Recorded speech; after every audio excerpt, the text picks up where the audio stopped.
All right, we are live for the Learn Airbnb hosting masterclass live Q&A session for July. So glad to have you guys all with us today. Yes, I'm super excited. We're going to get started in about 1 or 2 minutes here at the top of the hour. So we'll get down. We got lots of good questions here. I'm excited. Got some named questions too, which is good. Good. It's beautiful. It's like 100 degrees here in Southern California this past few weeks. It has been hot. Yeah, it's starting to cool down a little bit. Finally.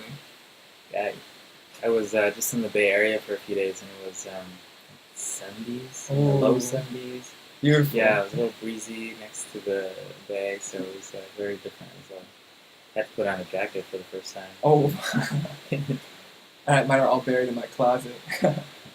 All right, cool. Well, it's 10 o'clock. It's the top of the hour, so let's go ahead and get started with all this. Yep. And you'll have everything for the replay as well. So, Simon, why don't you go ahead and start with your top one right here? All right, first question. We got from readers said, I feel like I'm maxed out on my bookings and pricing. How can I get more out of my listing? So I'm taking from this question that this host is pretty fully booked up, hasn't been able to improve their either occupancy, and doesn't feel like they can raise their pricing and kind of getting the most revenue they can out of their listing already. Now in terms of getting more out of the listing, I'll start with the first assumption, which is getting more money out of more earnings.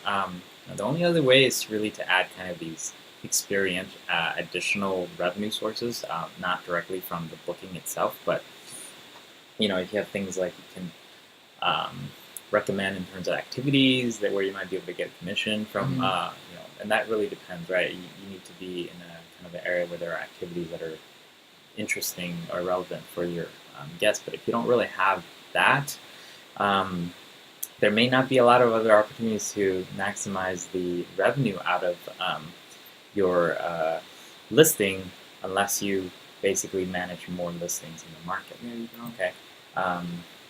Now, that might work if you find other folks that have units that that are looking to get into Airbnb hosting but don't have the time or energy or the expertise, and they're willing to have someone else do it for them for a cut of the revenues. That's one way if you want to do more hosting and get more money out of your hosting efforts. Sometimes you are just getting the most that you can out of that listing. Now, if you extend your thinking outside of just getting more money out of your listing, you can think about how maybe you can get more fun or more efficiency out of your listing. Yeah. So, look at once you stop tracking how much money you can make, you can start tracking how much effort you're putting into it. Where are you getting the most headaches? Where are you spending the most time and energy? And see if you can streamline or batch things, minimize the amount of hours that you spend or the things that you just rather not do. See if there's a way for you to automate, because if you're making the same amount of revenue, but if you're putting in less effort and getting less headaches out of it, then you're going to get more out of your listing. At least you're going to feel that way. Yeah, you'll feel it more out of your listing. Yeah. So try that out. Yeah. If you really want to grow your revenue and you're pretty much at 90 or 100% for your listing, you got to think about managing more listings if you want to make more revenue. But if you just want to have more fun with your listing, then look for some other ways to do that.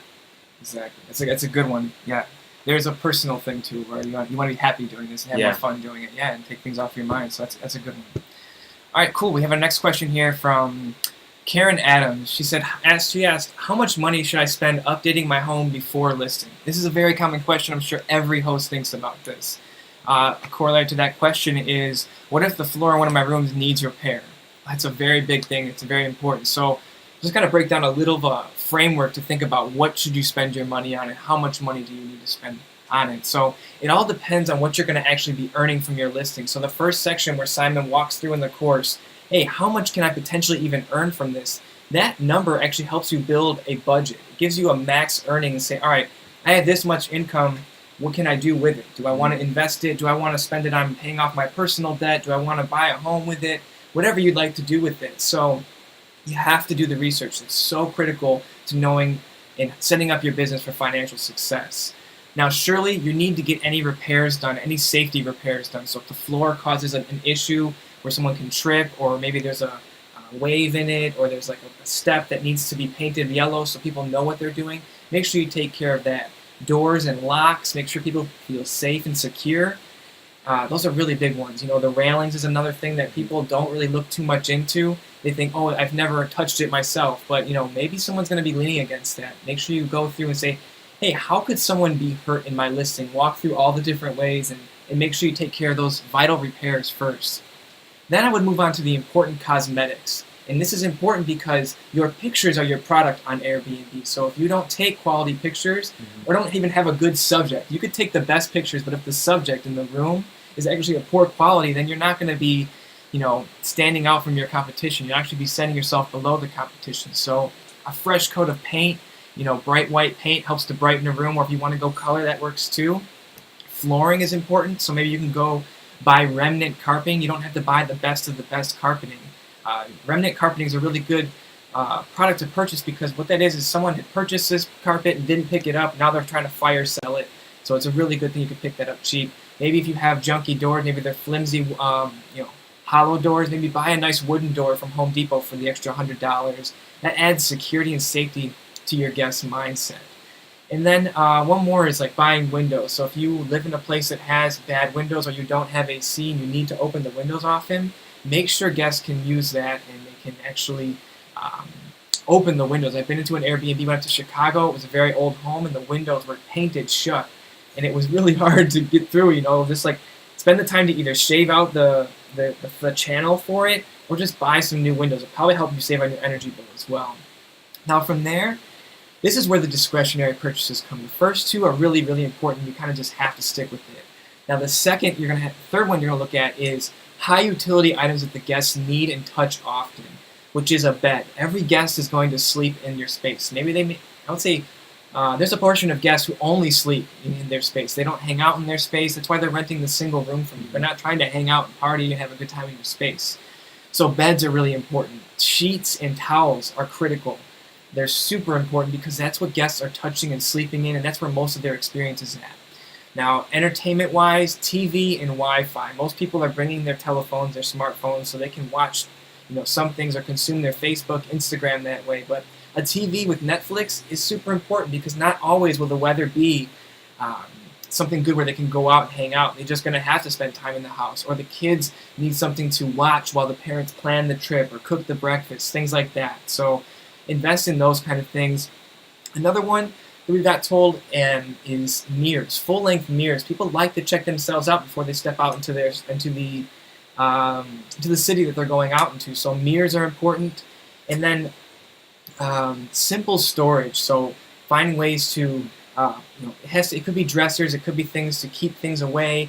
Hangers. I went to an Airbnb a couple weeks ago in Monterey. There were no hangers in the space, and it was like, man, I need these hangers. So things like that are really important to the guest's experience, because it's, man, I don't know what the heck I'm going to do. I'm going to hang my clothes. I had a shirt I didn't want wrinkled, and I could hang it up for a few days. Didn't have hangers. Now, Ben. Oh yeah, I just wanted to add, it's anything that can affect the guest's experience. You know, make sure you have the basics. I mean, we kind of cover the basics in some of our other blog posts in our course as well. Make sure you have things like a blow dryer. Yeah. And if you have a lot of female guests, it's probably a nice thing to have maybe an extra, like for a hair straightener or curler there, just that they could use when they need to. Just kind of a nice added touch, right? Things like additional phone chargers. Yes, the phone chargers are that can cover the iPhones and different things. So like, take care of the basics. Don't try to think about luxury items that almost most of the time we haven't really come across a case where it made sense to let's plop these $5,000 into some luxury purchase. Yeah, like a hot tub or something. It's like it almost never makes sense. Focus on the basics that can affect the experience. And now Jim mentioned something like a television. You need to have a television, but it doesn't mean you need to spend like $3,000 to get a television. Exactly.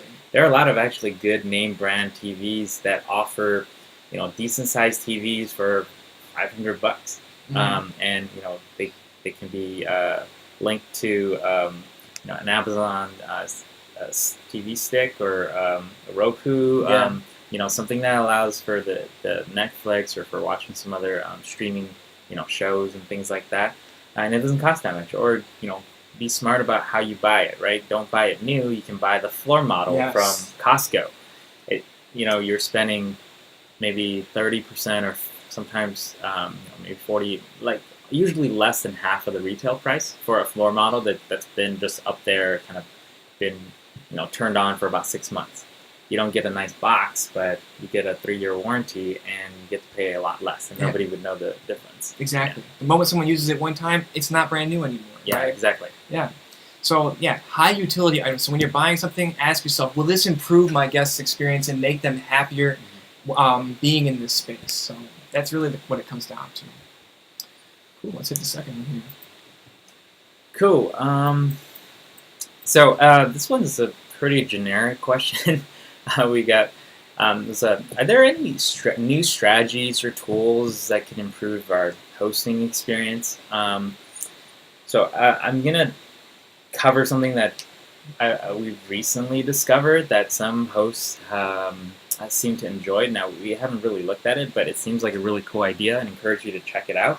It's an actual Chrome plugin extension called Air Review, and we're going to post the link in the chat right now. You can check out. So if you have a Chrome browser, you can basically just install it, and then what it allows you to do, which is pretty cool, is it finds a guest's previous reviews of other hosts or other stays. Yes. So, if you look at the platform, it's kind of hard to sometimes to find out where they posted everything, or if other hosts have reviewed them, right? So this kind of makes it easier for you to see that, and it's a little bit easier for you to spot potentially some guests that are going to be problematic, So this might be really useful just as a check if you're kind of your spider senses are tingling when when a potential guest is reaching out to you and you're like, something doesn't feel quite right. You just want to kind of have an extra data point to go off of. This could help. Yeah.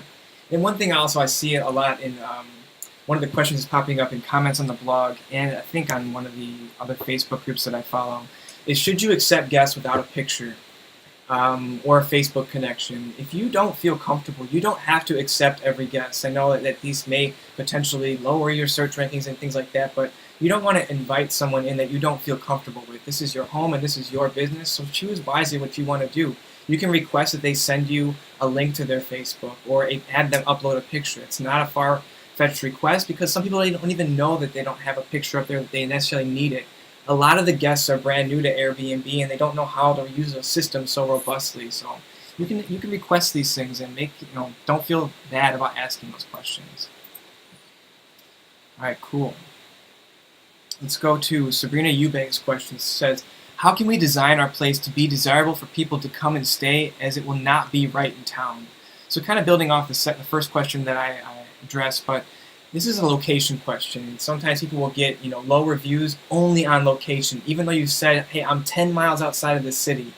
Some people just don't know that, or they're not reading that. You have it maybe only placed one time in your listing, and you're like, it's all in the listing. Why didn't you look? So if it's something that you're getting a review, like poor location, put that in multiple spots, maybe in the summary and in the other things to note in the section of your listing. Maybe even a picture. Yeah. A picture with a map of here's downtown, and then distance or driving time to the location. So then because a lot of people are just flipping through pictures, and if you put it in the picture, they're less likely to miss it. That's a perfect place to put it at. So now if you are in a place where, hey, I'm 30 miles away from the city and there's no reason anyone would stay with me to go do a downtown activity, focus on the positives in your area. Why do people come to your location? Why are people living in your area? Is there something that's convenient? Like, is there a water park, or is there a regular park, or is there a hospital nearby where you can attract certain people that want to go for that specific amenity or specific attraction? So again, I talked about being off the beaten path. Some people prefer that. They don't want to be in the hustle and bustle. It's safer streets because they've got families. They want parks. They're coming from a downtown Los Angeles location. That's where they live, and they want to go stay somewhere outside of the city. So to focus on making the positives in your area more visible in your listing about why people would want to stay there. Now, there's another thing that you can't just create travel demand for somewhere that's just like, off the grapevine on the 5, where there's just like cattle area. You can't just make people come there. So if there is no travel demand, then you can't just create that out of nowhere. So it goes back to what we talked about in the first question, is you need to do the financial analysis and get the. I talked about more with people that are visiting families for sick patients, or even as a is something very helpful to your.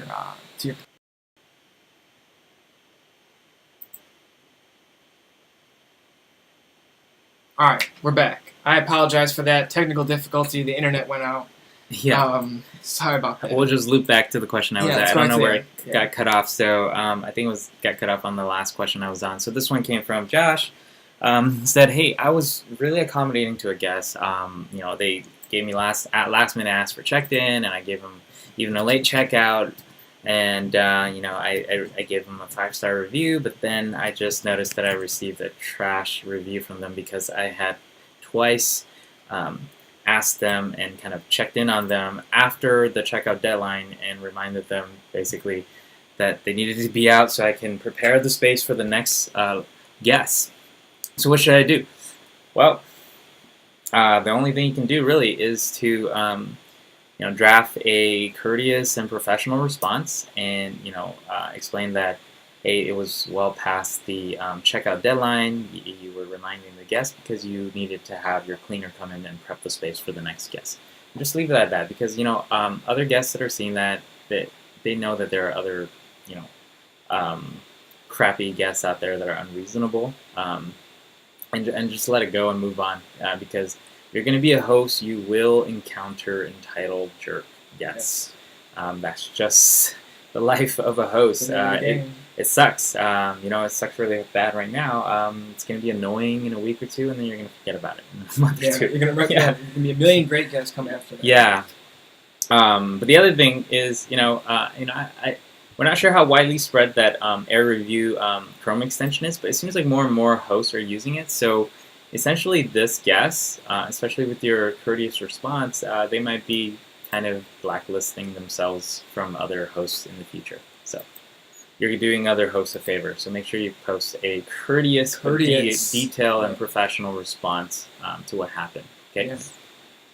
Yeah. Don't let your emotions get the best of you. At these points, it can be just piss you off so bad. Someone you work so hard and they trash your place, or they say something bad about your business, but it happens. Right? And there are people out there that can never be happy. They can never be satisfied. No matter what happens. No matter what happens. They just love being unhappy. So there's nothing you can do about it. That's a great way to put it. All right, cool. So Debbie Yates, she asked a question, how to be a superhost. It's a very general and loaded question. Yeah, we would recommend, I think we covered this quite a bit, so we're not going to cover too much into here. We're going to share a link to a post where we cover it in good detail about how to become a superhost. Okay? Yeah. But some of the things just very simple is like be very responsive, don't cancel on any reservation. If you get a confirmed booking, don't cancel on it. Make sure that the experience throughout the entire process of hosting is good. Make sure you're going to need some technical things too. I think you need 10 bookings, 80% 5-star reviews. So you're going to have some deal flow too. If you're in a small deal flow area, you need 10 bookings a quarter, right? So you need to get them up there, but you also need reviews too. Asking for reviews is one of the critical things here. You got to make sure, because not everybody's going to leave a review. People are just like, I don't have time. It doesn't really matter to me. I'm only going to use Airbnb one time. Yeah. What I would say is, if you're in a busy market where there's going to be a lot of bookings, then it matters more to be a superhost. Yeah. And if you're in a market where there just aren't that as many bookings, it matters more that you just have good reviews. Yeah. And whether you get superhost or not doesn't really matter so much. That's a good point too. Yeah. It depends on what your local competition is going. Yeah. Cool. And then next question. All right. So this one is, hey, one of my host friends was accused by a guest of discrimination. And, I know she's not that way, but what are some steps I can take to minimize that risk? So I guess minimizing a risk of being accused of discriminating against someone of either race or any other factors, age, sex, sexuality, whatever it is, right? I think the way to do that is actually pretty simple. Just look at your guests and make sure that your responses and all your decisions is only has to do with you being a host and delivering a great experience, and you clarifying things and clarifying rules with the guests. So if you look at your responses and make sure it's things, check yourself about whether it's relevant and also if you're making assumptions about a guest. Okay, so for example, if you have a guest that maybe it's a female guest, you say, hey, I'm gonna have 2 other friends with me that's coming, staying with me, and everything's fine, and she shows up and she shows up with 2 gentlemen, and it's not what you were expecting. You were expecting maybe she was coming with 2 female friends, and you were expecting 3 girls, but you didn't ask that. You didn't specify that. It wasn't a requirement. So really, there's nothing to follow up there. Does it make sense? Unless she was saying that she was by herself and she brought 2 friends, right? Then that's something that's like, hey, you said you were just by yourself as a single guest, and you brought 2 guests. I'm concerned about that. You didn't notify me of that. So that's something that you could clarify. But she mentioned she has 2 other guests, and you said okay, and everything was clear, but you were expecting something different that wasn't even mentioned. Then that's not something that you should do. Yeah, and one thing is put your personal biases aside to some degree. It's just you're dealing with the public, and you're going to get all shapes and walks of life coming through there. Yeah, and this is an inclusive thing. The ethos of Airbnb is belong anywhere. Anyone can belong anywhere. Yeah. And really check your own kind of your beliefs.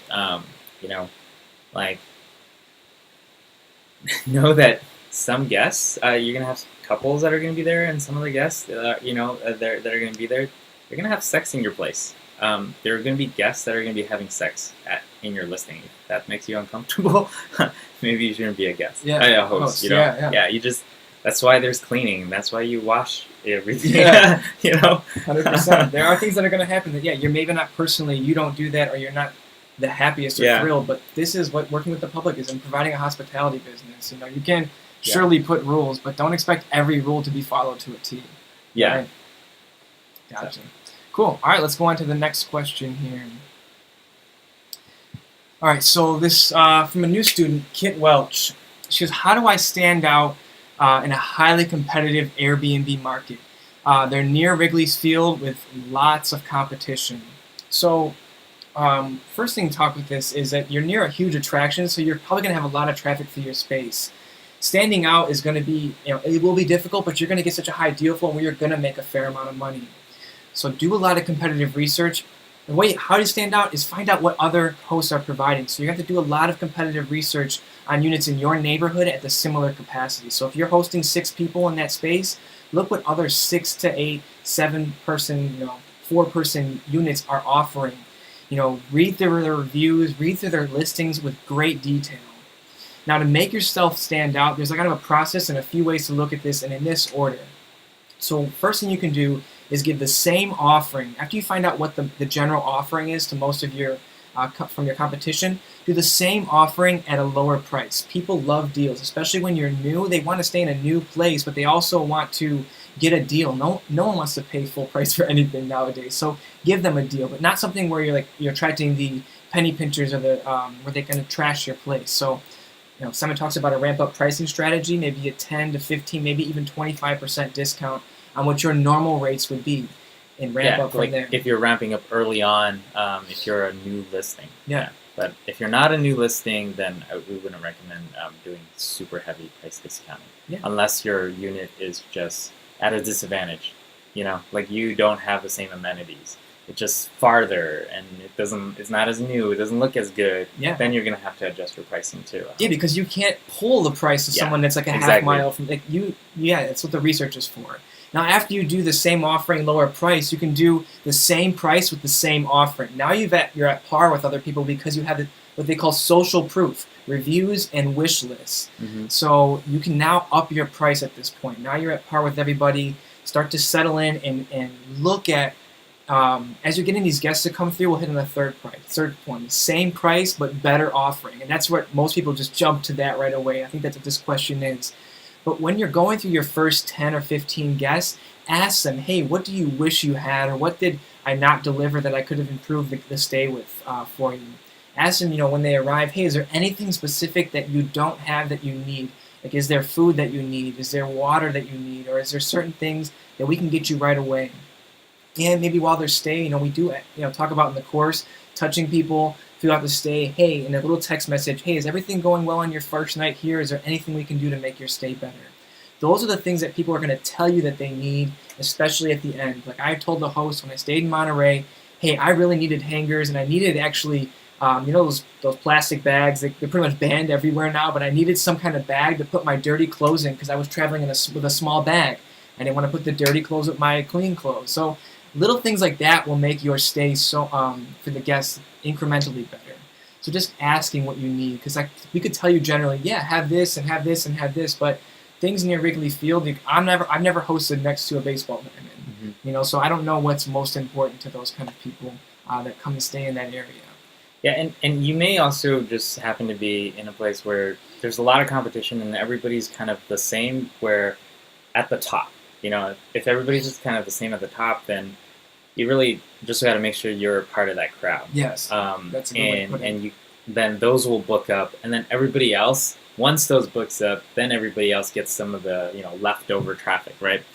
You just don't want to stand out on the other side, like stand out in terms of lacking or not having enough good reviews and having poor, crappy photos, having like confusing descriptions and weird prices. Yeah, 100%. So one thing that can really make, so you're in it, like I would say Chicago is relatively an international destination, or people from a lot of outer towners are coming in to Wrigley Field. Maybe they want to go see a baseball game or whatever, just going to downtown Chicago. In-person check-in with a brief, here's this in the neighborhood, go here, do this. These kind of in-person check-ins make newer guests on Airbnb feel very comfortable. Again, Airbnb is growing like gangbusters on the host side, but even more on the guest side. And this is a lot of people's first time using Airbnb to travel. So when you let them know, hey, there will be a person, my name is Jim, and I'll be here to check you in and explain the entire space and answer any questions you have about the space and the area, the city. I'll give you all the tips that you need to have a fantastic trip. That alone can help you stand out from most people, because as we talked about in the first question, how can I get the most from hosting? A lot of people are looking at that efficiency side. Hey, can I do digital locks or a lockbox? That's a good thing to have in case you get stuck in traffic, but offering the in-person check-in is a really good way to stand out from your guests, especially in a larger area like that. All right, this question popped up, I think, twice this month, and I want, I think you said as responsible about the HOAs and condo associations on Facebook, right? Didn't someone talk about that? I forget, yeah. Okay, so this is coming up. At least I've answered it twice in an email to students. So you're part of an HOA, homeowners association, or a condo association. Can I host on Airbnb is the number one question, and how much can I host? Okay, I remember. Yeah. And this is a sticky situation. So, go ahead and do your response, and I have a few things to add to this as well. Yeah, it's usually very clear in the HOA agreement that you sign. So most, if I have to guess, chances are it's probably a no. Yeah. They usually, most of the HOA bylaws were written years ago, unless your place just got built recently and they were forward-looking and thinking about, the home sharing economy, which I doubted. The language isn't designed to accommodate these situations, and so if it's written the way they were historically have been written, then subletting and home sharing, anything like that, would technically not be allowed. Yeah. So it is challenging, for hosts that want to do that, but they're in these places. the thing that you got to do is first read it and carefully find out whether it is not forbidden.